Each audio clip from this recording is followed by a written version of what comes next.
Il va nous falloir 350 g de farine, une cuillère à café de sel et un œuf. Évidemment, la recette est simple comme salam alaikum.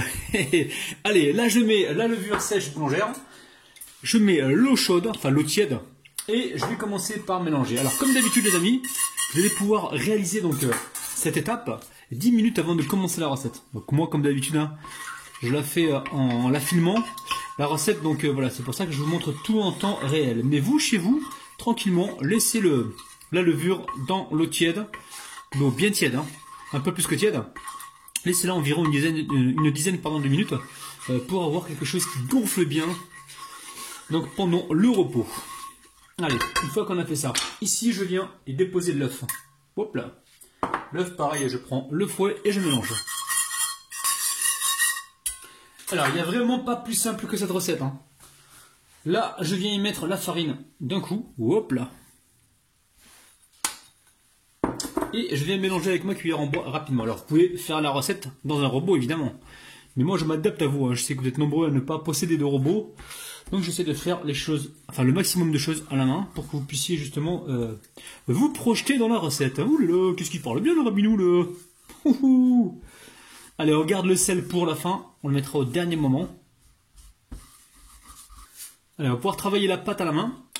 Alors là, je récupère l'eau tiède. Et hop, là, j'en remets encore un petit peu. Et je mélange. Dès que j'ai ma boule, j'arrête de mélanger. Et je vous dirai donc au total combien j'ai mis environ d'eau. Alors ma mère faisait la pâte comme ça. Et je pense qu'il n'y a pas que ma mère. Toutes les mamans, généralement, qui font des pâtes à pain comme ça, des pâtes à gâteau, tout ça. Enfin, pâte à pain, pâte à pizza. Mettre l'eau au fur et à mesure, hein, pour ne pas se faire avoir. Donc là, j'ai rajouté environ 50 g d'eau, hein, je mets la totalité, plus 120 g. Donc là, on est à 170 g d'eau, hein, pour l'instant. Là, on va mélanger tout ça et on va voir un petit peu ce que la texture de la pâte. On a besoin d'une pâte qui se tient bien, qui soit pas trop ferme non plus, mais pas trop souple non plus, hein. Alors, pour réaliser cette pâte, prévoyez 170 g d'eau, les amis, hein. Donc là, je viens claquer ma pâte sur ma grande assiette, hein, et je vais la travailler pendant environ 4 à 5 minutes. Hein. Donc, je ne sais pas si vous voyez ce que je fais.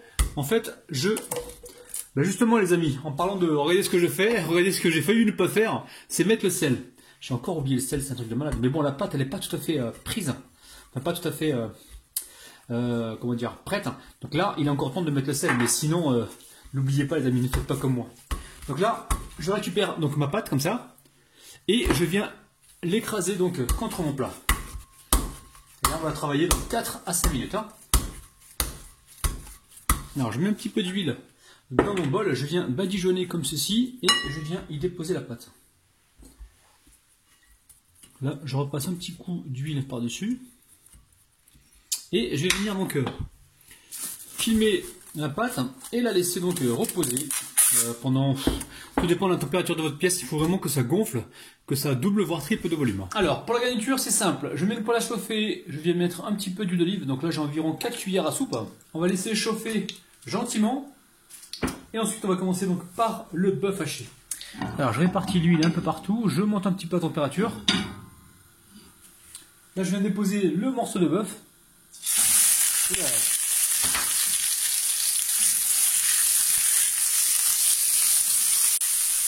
Alors, on va pouvoir poivrer et saler, donc ça reste toujours selon vos goûts. Hein.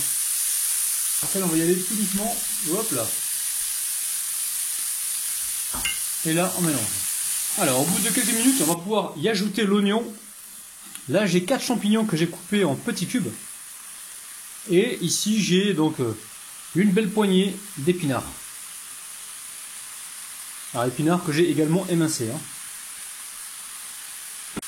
Alors, jouez avec les températures, hein, s'il y a besoin de baisser, on n'hésite pas, on baisse un petit peu. Hein. Alors, on va pouvoir rajouter donc, le paprika, donc environ une cuillère à soupe. Et également une cuillère à soupe, alors soit de cumin, soit de ras el hanout. Vous prenez ce que vous avez à la maison. Hein. Donc ça, c'est du ras el hanout, moi j'adore. Je vais en mettre environ une cuillère à soupe. Et là, on va venir mélanger. Alors, si vous avez que du gingembre et du cumin, mettez ça, il n'y a aucun problème, les amis. Hein. Allez, on va pouvoir y intégrer donc le ketchup. Là, j'ai environ 4 cuillères à soupe, les amis. Hein. 4 cuillères à soupe de ketchup bio. Hein. Alors, on récupère La moutarde, pareil, on va mettre une belle cuillère à soupe.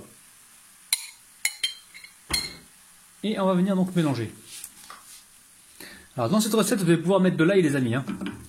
J'en ai pas mis moi, enfin pourquoi je fais, parce que ma famille, elle raffole pas tellement de ça. Mais de l'ail dans cette recette, franchement, vous allez sauter au plafond. Hein. Prévoyez de vous retrouver donc aux urgences. Toujours dans le bon sens les amis, vous allez vous cogner la tête au plafond. Oulala. Regardez-moi ces couleurs les amis, c'est un truc de malade. Là ça donne envie là. Oh là là là là. Qu'est-ce que je fais? Je goûte. Allez, bismillah, on va goûter. On récupère la fourchette. Alors, faut toujours goûter avant de passer au montage pour être sûr que tout va bien. Hein. Allez, bismillah. Allez, on poursuit la cuisson 4 à 5 minutes pour être sûr que les champignons et les oignons soient cuits. Hein. L'épinard, lui, va cuire tout seul, il n'y a pas de problème. Allez, la pâte, elle a bien gonflé, vous avez vu. Hein. Bon, j'ai mis environ 50 minutes pour que ça gonfle. Après, tout dépend de votre pièce. Hein. Peut-être que vous mettrez vous un peu plus ou un peu moins. Allez, je récupère ici la farine. Hop là. Et je vais venir donc dégazer la pâte. Alors la pâte, elle va se retirer facilement hein, parce qu'on a mis tout à l'heure de l'huile d'olive. Donc là, on va juste fariner le plan de travail. Et on va séparer donc cette pâte peut-être en 5 boules, on va voir. Allez, on va essayer de couper ça en 5. Alors là, on essaie de faire des boules. Donc on ramène l'extérieur vers l'intérieur.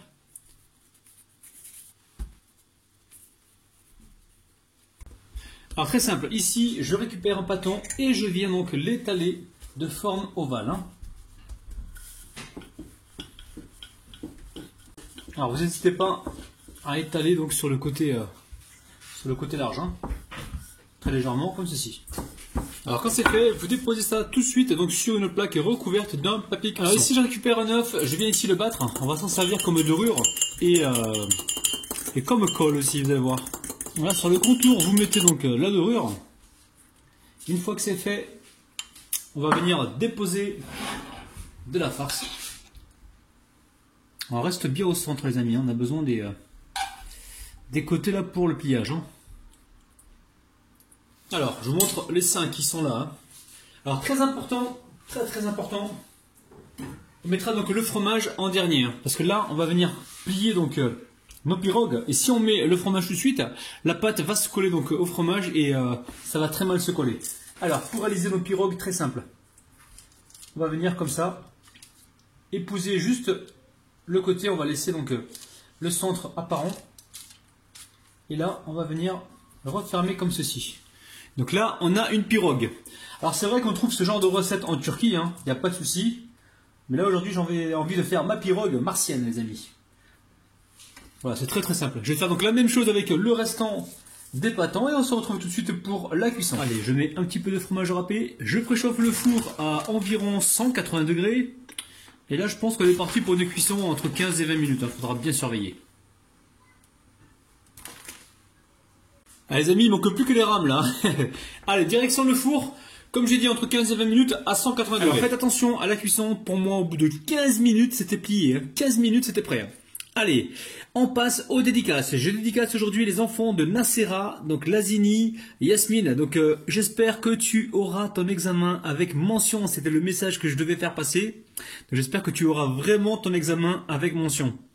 Et ensuite, en dédicace, Martin, Olivia, Isabelle, Miaka, Fréjard, Dina, Cathy, Ryan et Beaubrun. Les amis, oh là là là là. Bon, allez, c'est parti. Je fais quoi? Peut-être que je vais couper comme ça en deux pour vous faire voir un petit peu l'intérieur. Regardez-moi ça. C'est souple, c'est un truc de dingue. Je sais que vous rêvez d'être à ma place, mais là, ça va pas être possible. Allez, c'est parti. Bon, la famille, je vais encore passer pour un mythomane, mais c'est pas grave.